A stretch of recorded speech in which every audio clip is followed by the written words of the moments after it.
Afshin show, which can be watched here, incidentally, on RT International. Afshin, thanks for your time today. Do these attacks effectively mean the US has declared war on Iran, or is that hyperbole? Am I overblowing it? No, absolutely. This is a declaration of war. It's illegal under so-called international law, the UN Charter, Article 51. And completely, Iran has the right to retaliate militarily against the United States. There's no one at the United Nations, no lawyer at the UN who would say that if Iran attacked Washington, it would not be allowed to do that. And so what the United States has done, even though it doesn't seem Iran would say that, wouldn't they? I was listening to the coverage. They said all these facilities were evacuated earlier. So this was completely performative in any case. But it is a declaration of war. And I've just got to say, the clampdown on free media in NATO countries, YouTube, owned by Google, U.S. government contractor, is running adverts supporting the strikes on Iran. If you're not watching RT and you have had to watch CNN or Sky News or the BBC or France 24, any of these other NATO nation channels, you're in deep trouble because you're not finding out what's going on at all. So if you're using a VPN to access RT in a NATO nation country, thank your lucky stars for a start. We've heard a lot of opposition, a lot of discontent from US voters, those who chose to lend their ballot to Donald Trump this time around, not just MAGA people, but people who believed what he said when he said that foreign wars are something I am going to end. That was a familiar refrain in the build-up to winning his second election. That's now gone, isn't it? And people have every right to feel betrayed. Yeah, clearly those lines from Vladimir Putin about the fact that the names change in the Oval Office, but the policies remain the same. No U.S. president has really any power. There's something behind it that is organizing foreign policy. And the effects are very palpable. In the past few minutes, I'm speaking to you from Dubai. The Spanish airline, British Airways, it's called British Airways, but like most things British, it's foreign owned, has cancelled all flights to Dubai. And of course, Iran has repeatedly said that they will act not only against US interests, US citizens, but against trade in the Straits of Hormuz and the Bab el-Mandeb Straits. That's nearly a third of all world trade. A European Central Bank study recently said that that would lead to a reduction of GDP just in the European Union of 3% in the first year. So Western European nations are looking to see a huge slump, and it'll have a huge impact on the United States and that MAGA base you were talking about, which are absolutely powerless. Who knows what disinformation was going on with J.D. Vance's comments in the run-up to the strikes, where it was reported that the Vice President of the United States was saying, look, dragging us into this war. This is not Israel dragging the United States into war. These are vested interests within the United States that are dragging Israel into a war. And Israel now faces, well, if you believe some voices in Iran, total annihilation. Afshin, just to pick up on something you said earlier, and it does appear to me some of the reaction to this, some of the coverage on mainstream legacy media has been heartless. When it comes to the most devastating attack you could do to a country, its people, it would be on a nuclear site, a silo that would have devastating consequences for not just that area, but wider. It depends which way the wind blows, how strong, how devastating that can be. That seems to be forgotten about on a humane level. What could happen here? That's not being talked about. Yeah, clearly the genocide in Gaza shows the lack of humanity of NATO countries. In fairness to President Trump, he did telegraph to the Iranians that the attack would be happening. And of course, the great journalist Sy Hersh said in the days preceding, I think within 72 hours ahead of the U.S.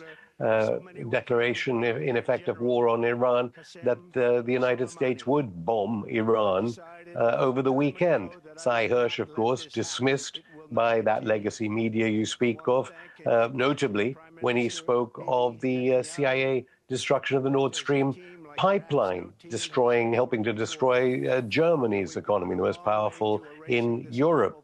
I actually been in touch with Sy Hersh. He's lying low at the moment, but Sy Hersh was clear. So the Iranians should have known that these sites were going to be attacked, and that's why, luckily, the radioactivity, according to the IAEA, is seemingly nil because all the uranium enrichment was taken away. So all those multi-billion-dollar missiles fired from nuclear submarines, let alone this B-2 bomber, stealth bomber, although everyone knew all about it, blowing up a mountain, had virtually no effect except to now endanger all United States military personnel in this region. You're speaking to us from the UAE. It's believed that other countries are increasingly looking likely to get dragged into this, pulled into a wider conflict. What's the situation like as regards what people are thinking about this? There's so much disinformation about the GCC countries. You'll notice on NATO nation media that somehow the UAE backs this and Saudi Arabia backs it. No, the UAE and Saudi Arabia condemned Israel's attacks on Iran. The UAE has just issued a statement, expresses its deep concern over the ongoing tension and the targeting of Iranian nuclear facilities, calling for an immediate end to the escalation. Of course, these countries do host American bases, have to be careful, but it's notable that the whole reason why those B-2 bombers had to be said that they were being sent to Guam. Who knows what lies Donald Trump was telling when he gave that 2-week stay of execution for Iran amidst these ridiculous talks that were going on with Iran, with the E3 in Geneva. The fact is that there was no way the United States was able to convene its military capability in GCC countries. MBS wouldn't allow it. MBZ wouldn't allow it. That just shows how even if there is a weakness perceived in many countries, in Russia, in Iran, in China, in that they pose no deterrent, seemingly, to the deep state, the military-industrial complex of the USA.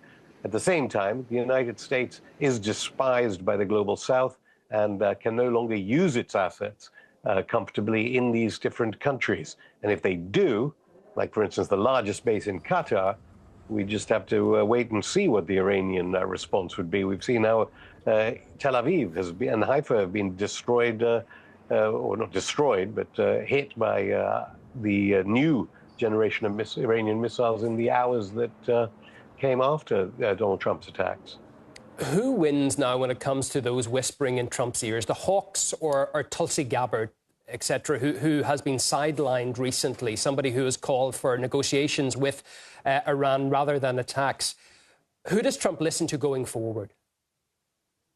Well, I think what's clear from this is President Donald Trump is president in name only. He has no power.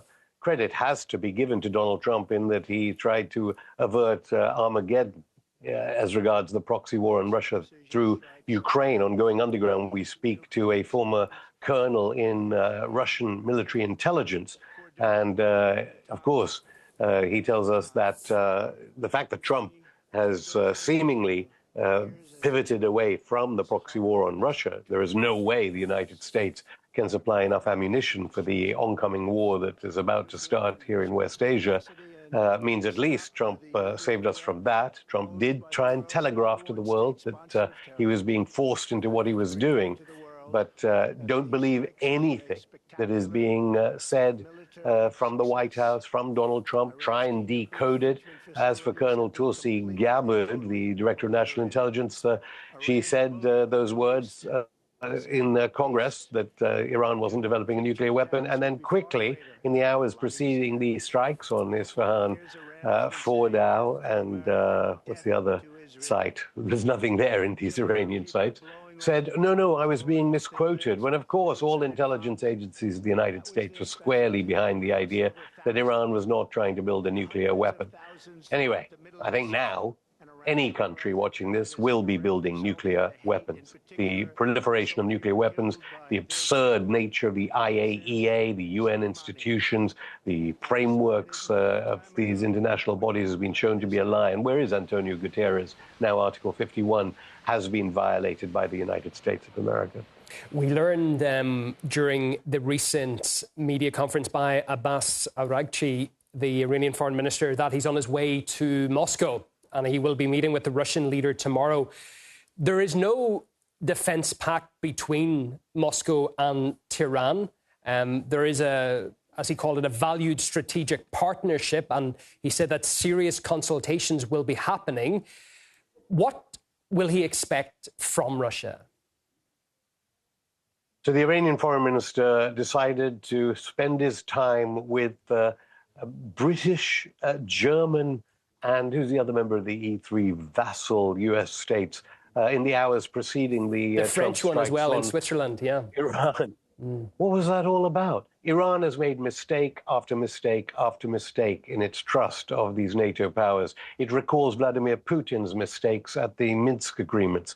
In the Going Underground interview, as I say, with the Russian Foreign and Defense Council member, he says, actually, Russia did offer Iran a mutual defense pact as part of the strategic agreement with Iran, but Iran said no, still thinking it could be sycophantic to the United States.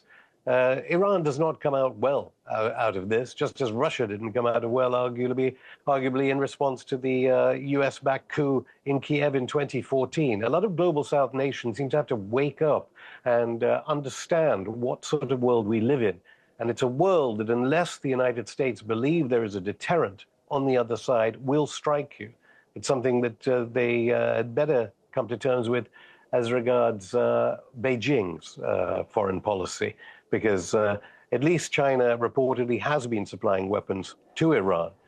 But at the same time, Russia, when it offered this mutual defense pact, reportedly, the Iranians thought they could still negotiate with the United States. It recalls the absurd Palestinian Authority thinking they could somehow think of Washington as an honest broker.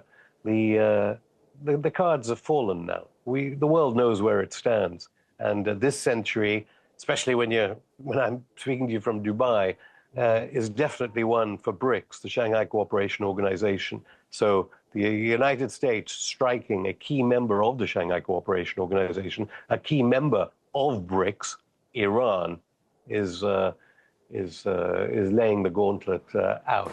The global South have to know what they're doing now. Afshin, just a final point to end on. Can all-out war, can it be avoided? Well, I mean, we all know how Iran usually puts up a flag in the holy city of Qom and then doesn't do anything about it in retaliation. There will be strategists in Tehran saying, oh, well, they're expecting us to retaliate, so we shouldn't. We should make the enemy wait and be frightened of us. So there will be that as well. And of course, being counseled by Saudi Arabia, the United Arab Emirates, China, and Russia. One should add, of course, it will create a spike in oil prices, hugely helping Russia, maybe not helping China as much. We stand on the edge of a precipice to an extent, but Iran has always been a very, very sober adversary to the United States. What's worrying is, of course, that the bluff may be called on Iran.